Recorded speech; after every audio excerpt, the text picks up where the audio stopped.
The Crab Five of Maryland taking on the Michigan State Spartans that's looking to get this Big Ten title. What's at stake? Well, a whole lot in College Park. Let's go.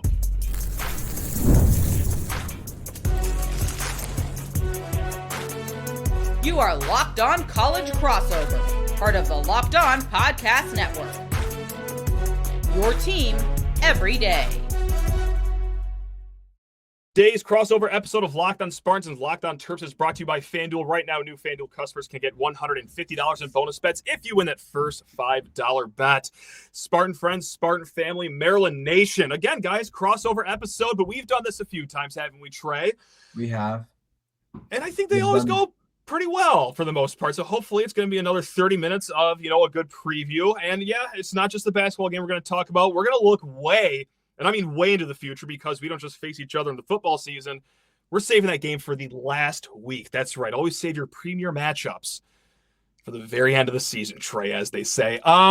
Look, point blank, Michigan State, they need to go 3-1 the rest of the season to win at least a share of the Big Ten title. 4-0, obviously, will get them that outright. But for Maryland, what is at stake here? What are you guys playing for? Because it's not like you could shut the door completely on a Big Ten title, but take me through the mind of a Maryland Terrapin right now. What are you guys looking at for Wednesday? Yeah, when we talk about what we're kind of aiming for the rest of the season, the Big Ten title is not out of it. We need some things to go our way and a couple specific scenarios to go our way, but I do think that it's somewhat possible. We need to win this game against Michigan State. We really need to win out, and then we will need Michigan State to lose to Michigan, and it's like a couple of different things that need to happen. So that's kind of still what we want to happen, but I think for us right now, we're just trying to get ready for March in terms of seeding. We want as high of a seed as possible, and this is one of the best Terps teams we've seen in the last 5-10 years. I put it up with some of the better Maryland teams, and so I think we're starting to think about March, just getting the best seed possible. And obviously this game against Michigan State is really important for that. And then as well as top 4 seeding in the Big Ten tournament. Sounds like it's really important this year with the double bye. So I think that's also another part of this where we want to maintain a top 4 seeding that we are right now after Purdue's loss to Indiana. Now, like Michigan State, you guys are riding a win streak right now. You guys have won 4 straight, but that doesn't really paint the full picture of how good Maryland has been. You guys have won 10 out of your last 12, and your only 2 losses in that stretch have been by a single possession on the road, one of those games being in overtime against Northwestern. So even when you're losing, not by much. So here's just the most broad question of all time. What is going so well for you guys? Why should I be horrified when my head hits the pillow on Tuesday night before this game? Yeah, it's the starting 5, what they're calling the Crab 5, which is an interesting type of nickname. But it's one of the better starting 5s, not only in the Big Ten, but in the entire country. And I think what's going really well with this Terps team is it's balanced. A balanced team that I haven't seen quite a balanced starting 5 like this in some time for Maryland basketball. The balance really makes us be able to win a lot of different basketball games, because you don't quite know who's going to go off, whether it's the freshmen, Derek Queen and Julian Reese in the front court, or it's in the back court with Rice, Gillespie, Miguel. It's a really balanced team, and I think that's what's really going well for us. We're shooting the ball way better than we were last year. I don't know if you Michigan State fans remember the Maryland basketball team last year, but that team could not shoot. I felt like I could shoot with those guys at times, the way we would shoot the ball. And I think that's also a big part of it is the way Maryland's shooting the ball. But I just think it's the balance. We can beat people in so many different ways, which to me is a big reason why we've been successful this year. How about on the defensive end here? Because that's been Michigan State's bread and butter, especially on the perimeter with their defense. That is how they've won a few of these games here. What about Maryland? Are you guys strong defensively? And if you are, where does that strength really lie? Is that with the guards and the perimeter players, or is that more the front court? Just take it away with the defense. Yeah, the defense side of things is also pretty good for Maryland. It's been good the entire year. And I think earlier on in the season when we kind of had to get our offense going, and when we didn't have it quite figured out, it was the defensive side that would keep us in a lot of games and win us a lot of games. And so the defense side has been really good. We've been in the KenPom top 25 defensively, which I think is a huge part for the Terps. And a lot of people look at those stats. And so we're a good defensive team. And I think we're really good is in the front court in terms of shot blocking. Julian Reese, I think, is a really good shot blocker. And even Derek Queen can block shots. And so that those two guys down low, it's tough to finish over those guys, but I think Julian Reese is one of the better shot blockers in the Big Ten with his length and size and the way he moves around the rim. So I think defensively the Terps are really solid, and I think it's really the backbone of the team. And I think when we talk about last year's team, that's kind of where our strength was as well. But we've definitely come out offensively in a pretty big way over the last couple of games. But we've been a good defensive team all year for really all year this year for college basketball. So it's a hot team, good players. It's going to be an electric atmosphere on Wednesday night. Do you have anything for us to smile about, though? Like, what do you worry about with this game, Trey? Is there any weakness that you could see going into this one? There is. It's the bench. The Maryland bench. The Maryland bench. Maryland's not deep this year. A lot of people are going to talk about the Crab Five and all that. And there's a reason why they're going to focus on that. And I think if Maryland had a bench, we'd be a top 5-10 team in the country. In the newest ranking, we're 16th right now, but there's no production off the bench. And so there's a lot of pressure on the Maryland starting five to produce. It's almost too much pressure. It feels like, and one of these games, it's going to not work out where the Maryland starting five isn't going to be able to put up each half 15 and be able to win us a game on their own. Because right now, the starting five leads the country in points per game. And I saw that stat, and it makes sense because the Maryland bench isn't that good. Nobody off the bench really you have to worry about coming in and scoring the ball, especially from the guard spot, which I think really hurts the Terps. You don't really have any guard play off the bench that you have to be concerned about. And then even in the front court, I think that's a strength of our bench, but it's nothing crazy. Gapari, who's a really solid guy off the bench, but he's been dealing with some illness and they've been working his way back slowly. And then Jordan Geronimo started last year actually for us. But in terms of guard play, Deshaun Harris-Smith, he's just not offensively. That's not really what he does at this point in his career. And there's just not a ton of bench production. So that's by far Maryland's biggest weakness. And it can hold us back. It can lose us a game. And I'm kind of waiting for that moment to happen. Don't know when it'll be, but definitely the bench. Luckily, Michigan State doesn't have a history of seeing some random bench player go off for a career high where he quadruples his season average. So that has luckily never happened to us here. So it seems like things with Kevin Willard are going okay. Like things are trajecting in the right way. I'll just save, my most obvious question for last. It's a healthy state of the program over at Maryland.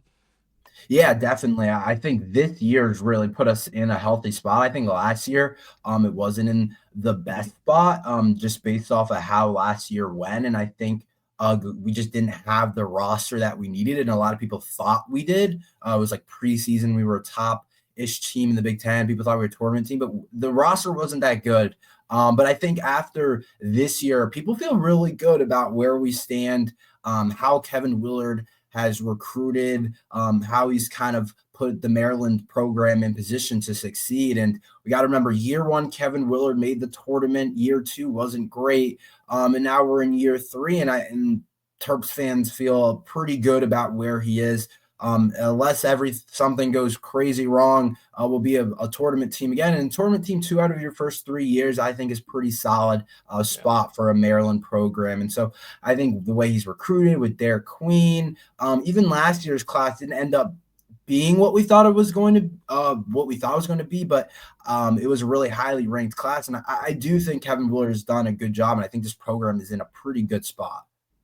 Well, there we go. That's the Maryland side of things. We're going to flip it around here. Trey's going to grill me about Michigan State. And then, yeah, of course, got to break down this football game. But first, need to talk everyone's ears off about FanDuel Sportsbook. When the game tips off, the NBA action is just getting started, and there is no better place to get in on all that action than with FanDuel, America's #1 sportsbook. With FanDuel, you can place live bets throughout the game, so even if you miss the opening tip or you want to bet that fourth quarter comeback, you can stay in the action. And if you're looking for a bigger payout, you can even combine your live bets into a same-game parlay. Now, there's plenty of reasons why I love using FanDuel, the same game parlays. The live betting, of course, always kicks up the game a notch. But I got to say, my favorite part, how fast you get paid. Because contrary to popular belief, I do win some of these bets, Trey. And it's always fun when it happens because, just like I said, you're getting paid instantly. You're not waiting for commercial break after commercial break. No.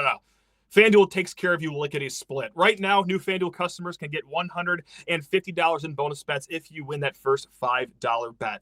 Just visit FanDuel.com to join today. Again, guys, FanDuel.com for your shot at $150 in bonus bets. Make every moment more with FanDuel, an official sports betting partner of the NBA. All right, Trey, what do you want to know about our feisty, squirrely Spartans here that are riding hot, actually? It's very fun for the first time in years. We're having fun. It's great. Yeah. And this 3-game win streak, you've beaten 3 really solid teams amongst the best in the Big Ten. And, of course, the win recently against Michigan. Kind of what was the biggest reasons for those wins? You talked about defensively, but overall, kind of what are the reasons for the wins? How do you guys feel coming off of – you guys are on a pretty good streak right now, won some big games. Just like good vibes and being sick, man. Like that's how they've done it. No, if you want a more – precise analytical way of looking at it, the defense is nothing to sneeze at. Shout out to cold season right now, which we're battling in this household. Anyway, the last 3 games in that win streak, in the last 5 minutes combined, they've only let up 14 points total. Now, 11 of those were to Purdue. They held Illinois scoreless last 5 minutes. They held Michigan to just 3 points in the last 5 games. So when it is show-up time, well, Michigan State's defense has been what has carried them to the finish line in that stretch, but it's also been something that's happening all season long. The defense has never wavered, even during that rough patch that we had, losing 3 out of 4 games to Indiana, UCLA, and USC. And then even that 4th game that we did win, they gave up 50 in the first half to Oregon. It's a bad example of good defense, but all the other halves, well, at least they carried their end defensively. So that's been the key here. Also, as a nice little bonus, rebounding wins you games. They've only been out-rebounded twice this entire year. So it's just defense, it's rebounding, it's all the fundamentals that, Tom Izzo built in this program. It's a hearkening to the past, I like to call it this year. Yeah. And so you talked about defensively, how you guys are really good. Offensively, who should I be worried about? I know the talented freshman, Jase Richardson, Jaden Atkins, but kind of what should I be thinking offensively for Michigan State? Who should Maryland fans really be worried about offensively? Who can beat us on that side of the ball? It is Jase Richardson. I mean, this kid came in as a 4-star freshman, wasn't a McDonald's All-American. He was just out or just inside the top 40. But even right now, it all looks ridiculous. He should have been a top 15, if not a top 10 player coming into college. And what puzzles me, and I've said it on my show a few times, like it's not like this kid just came out of the mountains in Montana and he was, birthed between a farmer and, I don't know, an accountant. Like, no, that's son of NBA star Jason Richardson. Like, he has the pedigree, too. He knows what it takes to succeed in the game of basketball. And he's shown it for Michigan State because, yes, there has been a lack of offensive production kind of in the middle of this Big Ten season. He's been the guy that's dragged us to the finish line against Rutgers, drags to the finish line against Oregon, drags to the finish line against Michigan, and now his partner in crime. Well, that's the fun thing about Michigan State is that we are a deep team. Unlike Maryland, it's the total opposite, right? Like, we can go 10 deep. So who's going to be the Robin to Jase's Batman? It could be anyone. Lately, it has been Trey Holloman, really solid, really great at just accepting his role. He started in the starting lineup. Now he comes off the bench as a junior. He has not wavered. He's not brought any drama into that. All that he's brought is great defense on one end and then a buttery mid-range jumper on the other end. So it's been Trey Holloman lately, but truly to who outside of Jase will perform on offense, just put the other 9 names in a bag, close your eyes, pull a name out, and, oh, it's Frankie Fiddler tonight. Or, oh, my goodness, it's Jeremy Fears going off for 12 points. It's fun. It's exciting, Trey. I like it. Yeah. So I saw you guys shoot the ball about 29% so far this year. Has that from the 3-point arc? Is that a problem right now for Michigan State? or is that something guys are trying to get better at? Is that something that's been better? What's kind of the deal with that? They are taking less threes because now the sample size is out. And I say sample size because the weirdest statistical thing is going on right now where they are top 10 in the nation at free throw percentage, and they're bottom 30 in the nation at 3-point percentage. Like, usually if you're good at one, you're at least somewhat decent in the other, not elite at free throw shooting and then outright horrible at 3-point shooting. So the whole season we're waiting like, oh, the switch is going to flip here. Oh, the light's going to turn on. Oh, they'll break out of this slump. But like, dang, man, like we're 25 games into the season, I think we are. And like it is what it is at this point. Like, this team is just broke from behind the arc outside of Jase Richardson or every once in a while Trey Holloman too. But like Jaden Akins, he's having his worst statistical 3-point year. Frankie Fiddler is well below what he had at Omaha before he transferred here. It's been rough from the 3-point game, but luckily the half-court offense can get in the lane enough. They do get out in transition enough where they kind of mitigate all that. Because even with how bad they're shooting the 3, Trey, like this is, I think, the second or third highest scoring Tom Izzo team that he's had here in his 3 decades. Like nothing makes sense statistically about this offense, but they find a way. 3-point shot be damned. They find a way to do it still. It's weird. It's weird. Yeah. I want to talk a little bracketology. Oh, let's do it. Where do you see Michigan State in terms of the seeding? What are their analysts saying? Yeah. Obviously, it put together a really good year, really solid year. I think a better year than what a lot of people thought. Yeah. Where do you kind of see Michigan State now, and kind of where do you see you guys finishing in terms of seeding in March and the Big Ten and everything? That's a fantastic question because we have not talked about that a lot on Locked On Spartans, at least not as much as in years past. Because, Trey, in years past, we've had to start sweating about bracketology right now because are we going to be on the bubble and are we on the right side of it in some years? But no, like it's actually fun to look at bracketology and see us anywhere from a 2 seed to a 3 seed. When I checked earlier today, I checked about 10, 12 brackets. No one really had us outside the top 3 seed line. Now, if you could go to the finish line, 3-1 this stretch with, let's say you beat Maryland or you beat Wisconsin, road win at Iowa sure would help. Then another one at Michigan. Like, you can squarely get yourself in the top 3 seeds, if not the conversation for a 2 seed. So it would be delightful because I remember as Michigan State the last few years is going for like a 7, 8, 9, 10 seed, looking at all these 1 seeds, looking at all these 2 seeds, these 3 seeds, and trying to, trick my brain of like, oh, I actually do want to face that team. But it's a ridiculous task because every team on the 2 line is just good. And the 3 line for the most part is good. Yeah. So it's just nice to be in the conversation of one of these very good teams, Trey. I'm smiling about basketball for the first time in so long. It's just wonderful. Yep, I get that too. As a Terps fan, especially after last year, a bad year, we were one of the worst teams in the Big Ten, and it wasn't a conversation at all, not even on the bubble. So definitely feel it's nice to see us in a solid spot. My last question, again, I want to talk about the bench a little bit. I just wonder this, and this is my kind of question for Michigan State. Is the team too reliant on too many guys and it being too deep that in big spots they don't know where to go? Or is that not really an issue? You know kind of what I mean. In big spots, do we know where kind of the shot is going to come? Or do you think this team's too kind of deep where there's not enough really star power? That's a great question because if you caught us a few weeks ago after we just lost to Indiana at home as 12-point favorites to make it 3 losses in a 4-game stretch, like we hopped on Locked On Spartans and said like, well, we know a great answer about this team of who's going to be the guy. It's actually no one. And that's why they got in the rut there because it was close at the end against UCLA. It was kind of close at the end against Indiana. But what has happened, though, is Jase Richardson just keeps balling out. Like before that tough stretch, he did have that great game against Rutgers. And then he dragged us to the victory against Oregon. He just had a great game at Illinois and Michigan. Okay, now it's clear that he's our guy. But it has gotten us into some trouble late in the game. In the past, we're like, you don't really truly know who your best lineup is. But now as we're, a week away from March, I feel like things are finally becoming solidified right now. And yes, there is some hot handness to it. There's some matchup dependencies to it, especially with the big men. But for the most part, it's weird to say with the team that goes 10 deep, but they are gelling pretty well, especially with how, just heavy they go into the bench. It's impressive, and credit to Tom Izzo because I've had a lot of things to say about him that aren't necessarily awesome the last few years, but he has aced this year. Just leave it to the Hall of Fame head coach to prove everyone wrong. Why not? Yeah. Why not? I'm scared about this game. Are you scared about this game, or let's just talk raw feelings right now? Because I think I'm a little more mentally unhinged than you are. You seem like a very healthy, stable individual. But what's your thoughts going into this one?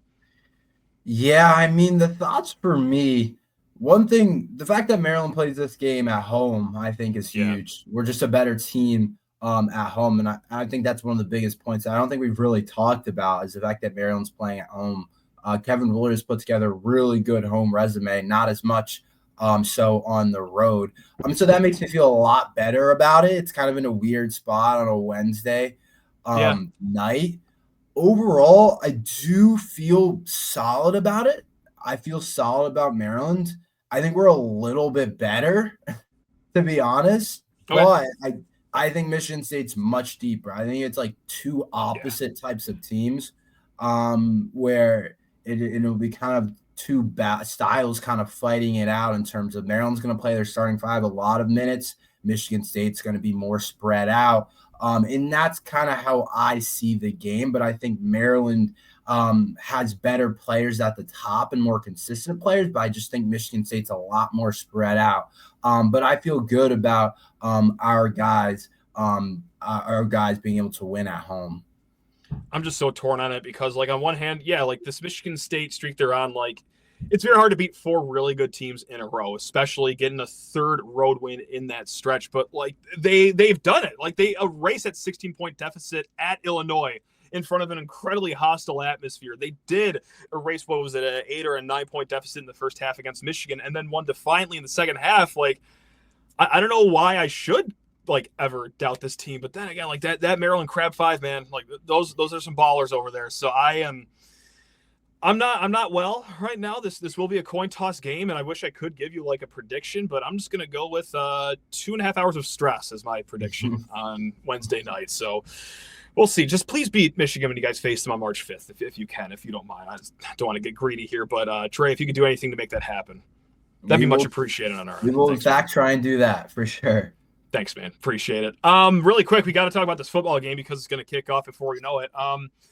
What's been the storyline here for Maryland in the offseason? Has there been a lot of portal action, recruiting? Have you gotten better or worse? Like, just where are you guys at? It's a weird spot. I'll be honest. It's a weird spot for Maryland football because we had a bad year last year, but it almost feels like we got worse in some ways because we lost a lot of good players. Yeah. And when you had a really bad year, you don't want to feel like you got worse. At least that's kind of how I view it. I think we got an influx of talent from our 2025 class. Obviously, Malik Washington, who I think has the opportunity to start. And I think by that Michigan State game, there's a real good chance I think he could be the starter. We also brought in a kid from UCLA, Martin, who could be the starter. But to me, Maryland's it's young. We definitely dove into the portal a good amount for sure, but it wasn't like a bunch of stars or anything like that in the portal. So we're definitely I'm feeling at least. I don't want to say everybody, but the way I kind of feel about it, it could be a rebuilding year. To be honest, I think we have a really good 2025 class. I think it's the best class under Mike Locksley, but freshmen don't win in college football. That's just not what it is. And so it's definitely going to be interesting. I think we'll get better as the year goes on, but I think that it's been an interesting offseason. We lost both of our coordinators. And so I think Mike Locksley, this is going to be a big year for him. Can he elevate this talent level of this team and some of the young guys? That I think that's kind of the question mark right now with Maryland football. So right now, actually, this happened, I believe today, depending on when you guys are listening to this, but very recently, I should say. Let's just put it at that. They came out with the win totals for all the Big Ten teams. Maryland sitting at a smooth 6.5. Obviously, the roster's not even complete yet with the spring portal cycle still to unfold, and who knows what other drama can happen in the world of college football, but 6.5 right now. Gut feeling, you going over, you going under, Trey. Yeah, it's weird because we have a really easy schedule. We miss all of most of the big dogs we don't get. We don't get Ohio State. We don't get Penn State. Okay. We don't get Oregon. Wow. So, yeah. Look at you guys. It's one of those weird years where we do get a really easy schedule. The biggest kind of big dog I would say we get is Michigan. And even they're kind of in a weird spot with how they kind of are. So I would say over because of that. Because there's pretty much, I would like to think every game basically is winnable. It's not a ton of really good teams. Like based off of last year, like the next best team might be Indiana. Based off of last year, I don't know what will happen next year. But yeah, so that's kind of how I see it. But how are things looking for Michigan State football? What are people thinking? What are people saying about that program and kind of where you guys are at?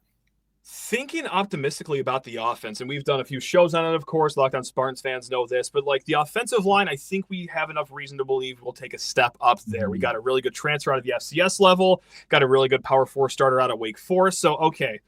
And depth.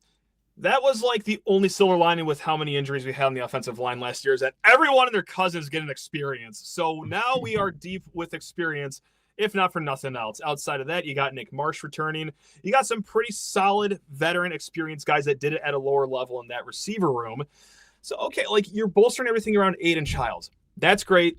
That's fun. Score more than 20 points a game for the first time in a long time. My God. Now, defense, it gets interesting because I would love to be optimistic, defiant, but I'm also not like overly pessimistic because there's a lot that like we just don't know. Like we're losing some linebackers, but we have some young guys that could step up. We lost our top 2 secondary players in Ed Woods and Charles Brantley, but we got a lot of guys from lower levels that were really good at the FCS level or at UConn that are stepping in. So will it work? I don't know, Trey. I sure hope it does because I would like to see a good secondary, but it all starts at the front. And the front, they did a decent enough job stopping the run last year. And, of course, the linebackers have something to do with that. But the pass rush and on the edge, oh, my, I think it was 7 games in a row without a sack, which was the most in FBS football in at least 20 years, Trey. It was not fun. And they didn't, like, really do a ton in the portal to add to that. They got some young players, some guys that, came out of a Mountain West school, for example, David Santiago. Okay, I feel pretty good about him. But will it be enough to translate at the Big Ten level and really just pull us from the absolute cellar to at least at the first floor of the Big Ten? I don't know. So offense, there's no excuses for you to not be like at least somewhat good. Defense, got 6 months to talk about it. I'm sure by the time the first game kicks off, I will have a more succinct answer. But right now, I'm just shrugging my shoulders saying it could work. It could also absolutely not work. So I don't know. I hope that was a good answer for you, Trey. I'm sure I left you very confused there. I'm sorry about that. It sounds pretty similar to Maryland, to be honest. It's a lot of it's great, isn't it? Yeah, it's a lot of confusion. It's a lot of we lose a guy there. Maybe this guy can step up. It's a lot of that. When you talk about Maryland football. So it sounds like a similar kind of state. Yeah. And I would say when you go through the Maryland position groups, it's a lot of that. It's like that on the offensive line. It's like that in the pass rush in a similar way. I didn't think Maryland's pass rush was good at all last year. It's like that corner, the secondary room where we lost guys again, a lot of guys in the portal. Yeah. But we recruited a couple guys from the lower levels, also from Wake Forest. Like it's a lot of the same thing where it's like, oh, I don't really know. And that's just kind of what it is when you're talking football right now. It's a lot of unknowns, but it's interesting to predict for sure. I hate it. You got to do my least favorite thing in the whole world, and that's waiting and seeing. Like that's going to stop any of us from breaking everything down until kickoff, though. Come on. At least you're Locked On Spartans. I know you do the same over there, Locked On Terps. And good luck, everyone. Just surviving this Wednesday night. I'm nervous. I know a lot of other Spartan fans are. I'm sure some Terps fans are. But, guys, no matter what happens, catch us over here, Locked On Spartans. Catch us over there, Locked On Terps. But until then, guys, hey, let's have a day. Let's have a night. Let's go. Let's go.